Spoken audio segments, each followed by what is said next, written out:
I get lots of comments from Muslims who reject the hadith, not just weak hadiths, anything I quote from the hadith, even if it's classified as strong by Muslim scholars.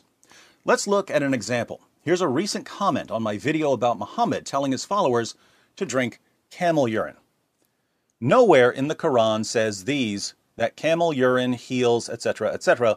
All is written in hadith. We Muslim believe Quran because this is the word of God, and hadith was written after the death of Prophet Muhammad. Therefore, all the hadith cannot be true because it's written by man. Notice that he wrote, the hadith cannot be true because it's written by man. So, following this reasoning, if I write 2 + 2 = 4, it's not true because it's written by man. Strange rules Muslims come up with when they're trying desperately to defend Muhammad.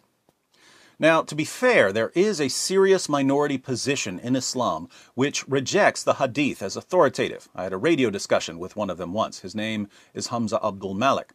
Their position is that the Quran is the word of Allah and contains everything you need to know about how to submit to Allah.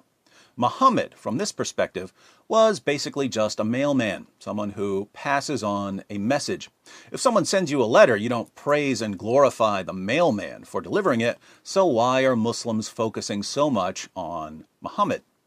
So there is an intellectual position that rejects the hadith as authoritative, but Muslims who take this position are regarded as heretics by most Muslims. Why are they regarded as heretics? Because other Muslims are convinced that some of Islam's most fundamental teachings and practices come from the hadith, and that the Quran can't really be understood without the hadith. Orthodox Islam is built upon the twin foundations of the Quran and the hadith. That's why I find it so fascinating to see a rapidly growing community of Muslims in the comments section who reject the hadith. But this new generation of hadith-denying Muslims don't reject the hadith because they've studied the hadith and the Quran and Islamic doctrine and concluded that they should reject the hadith. They reject the hadith simply because they're so embarrassed by what we find in the hadith. Let's go through my response to see why they've got a problem. I begin by pointing out the obvious inconsistency. The hadith cannot be true because it's written by man. Your comment is written by man, so I guess it can't be true. Nice job refuting yourself. More to the point, the Quran commands Muslims to submit to Muhammad's decisions, Quran 465. Muhammad's decisions are found in the hadith, not in the Quran. So you can't obey the Quran without obeying Muhammad in the hadith. The Quran also declares that Muhammad is the pattern of conduct for Muslims, Quran 33:21. Muhammad's conduct is recorded in the hadith, not in the Quran.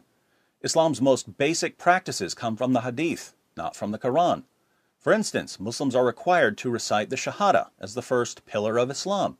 The Shahada is found in the Hadith, not in the Quran. The second pillar of Islam is praying 5 times per day. But the Quran only says to pray 3 times per day.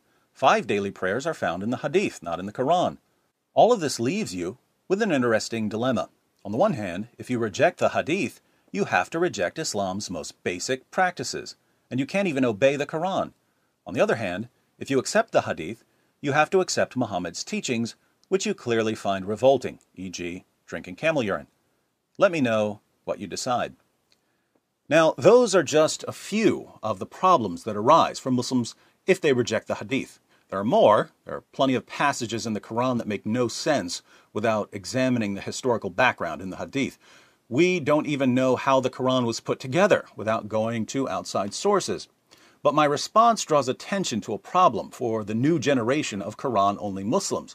The older generation of Quran-only Muslims adopted a particular theological position, and they accepted the consequences of denying the hadith. The new generation of Quran-only Muslims say that they reject the hadith, even though their beliefs and practices come from the hadith. In other words, they pray 5 times per day without realizing that this comes from the hadith. They recite the Shahada without realizing that this comes from the hadith. Informed Quran-only Muslims, people like Hamza Abdul Malik, don't pray 5 times per day. They don't recite the Shahada. I asked Hamza if he recites the Shahada. He said, nah, it's shirk. It's shirk because it includes Muhammad in a creed alongside Allah. So there are consequences for Muslims who reject the hadith. If our Muslim friends want to reject the hadith, that's fine with me, but we need to explain to them what that entails. If they're going to reject the hadith, they need to reject all of the teachings and practices that come from the hadith and not from the Quran.